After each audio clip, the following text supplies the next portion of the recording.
Hello everyone and welcome to episode 5 of Ask a Minecrafter. I'm your host Pixlriffs, and today's question comes from Chris, Elia, Sam and CityCat, all of whom asked about how to store and manage items. And this is a really important topic to cover. As of the 1.9 update, Minecraft has over 700 blocks and items, and the ability to enchant tools, armor and books in countless combinations can lead to your storage room overflowing with the sheer volume of stuff you acquire throughout the game. But even before that, before you can have a treasure chamber full of riches looted from nether fortresses and end cities, you'll need to start somewhere. And the place to start, of course, is chests. Chests are made by placing 8 wood planks in a circle shape in your crafting table, so you'll have access to them from the very beginning of the game. A single chest has a 9x3 grid, which means it can store up to 27 unique items, and since most of the blocks and many of the items in Minecraft can be stacked in groups of 64, you can store a maximum of 1,728 items in a chest. In fact, the console edition of Minecraft has an achievement for filling a single chest with cobblestone, which sounds like a lot, but as anyone who's been caving or has started a branch mine will tell you, you'll soon have more cobblestone than you know what to do with. So if you want to expand your storage, pop down another chest next to the first one, and boom, you have a double chest. Twice the storage space, which means it can hold up to 54 unique items, or a total of 3,456 blocks. Again, it sounds like a lot, but that will not be enough. Minecraft is all about gathering resources, and if you were to gather just 64 of every single item in the game, that's over 45,000 items. So if you're planning to hang on to this world for a while, you will need to think big. When you're starting out, I recommend establishing a base as soon as possible. Find a place to make a shelter, build or dig out a storage room, and make a double chest for each of the following groups of items. Chest number 1, building blocks. Dirt, cobblestone, wood, and anything else you happen to gather along the way. This chest will probably fill up the fastest as you acquire blocks and craft them into other things, so be prepared to expand this into more chests later. Chest number 2, food. Food is vital for survival in Minecraft, so you'll need to know where you can find it. Make sure to keep some with you at all times, of course, but store any extra meat, wheat, and wheat byproducts in here.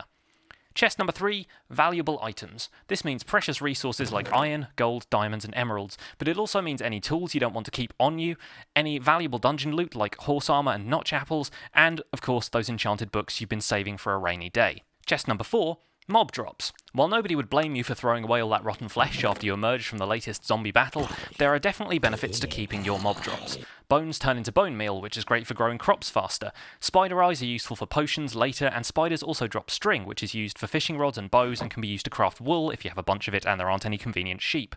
Gunpowder can be used to make TNT or fireworks if you want them, or splash potions if you don't, and all that zombie flesh will suddenly be very valuable when you stumble across a village and find yourself a priest. Once you've outgrown the storage in your starter house and gathered more resources from further afield, it's time to build up a bigger storage room.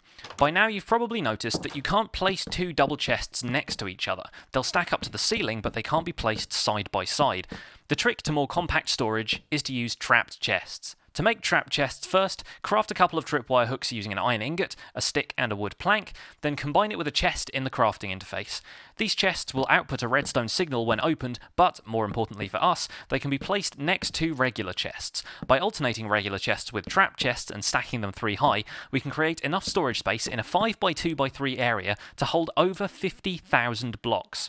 If you need more, make more. Wood is easily renewable, and the iron for the tripwire hooks shouldn't be that expensive at this point in the game. Obviously, the problem now is how to organise everything.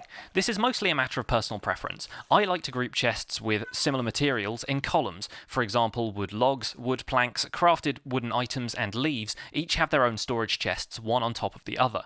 The same goes for dyes and dyeable materials like wool, stained clay, and glass. I also like to keep the materials I use frequently closer to the entrance to my storage area, so I spend less time rummaging around in the chests to find what I want. If you're likely to forget where everything is, I recommend labelling your chests using item frames or signs, or even the blocks themselves. You also have the option of using an ender chest to store items where no other players can reach them. This is great for hiding your valuable materials if you're on a PvP server where raiding is part of the fun. Alternatively, you can take one with you when you're going caving and store anything valuable in there. Just remember to bring a silk touch pickaxe so you can pick it up again. Many people like to use the ender chest like an emergency ration kit. Keep a supply cache of wood, torches, food, tools and armour in there, and if you run into trouble, you'll never be short of supplies. Playing around with storage options in Minecraft can be a lot of fun. If you're keen on redstone and automation, it's possible to use hoppers in combination with water flows, item elevators, or even minecarts to deliver and sort items. We don't have time to go into detail about these today, but if you're looking for an item sorting system, there are plenty of great tutorials out there. To name a handful, TangoTek, ImpulseSV, Mumbo and Xisumavoid all have great examples of automated sorting systems on their channels. If you want to get even more creative, consider adding a unique twist to your storage room. If you're a builder, start organising your blocks by colour instead of by material, so it's easier to pick out colour palettes. Try storing your armour on armour stands, keep food inside dispensers for easy access, use chest minecarts to store millions of items in the space of a single block. Like most things in Minecraft, the possibilities are enormous. And now, it's time to ask you. Do you have any tips for stashing your stuff in Minecraft? Leave a comment below with your best storage tips, or suggest a topic for future episodes of Ask a Minecrafter. My name has been Pixlriffs. I'll see you guys soon. Bye for now.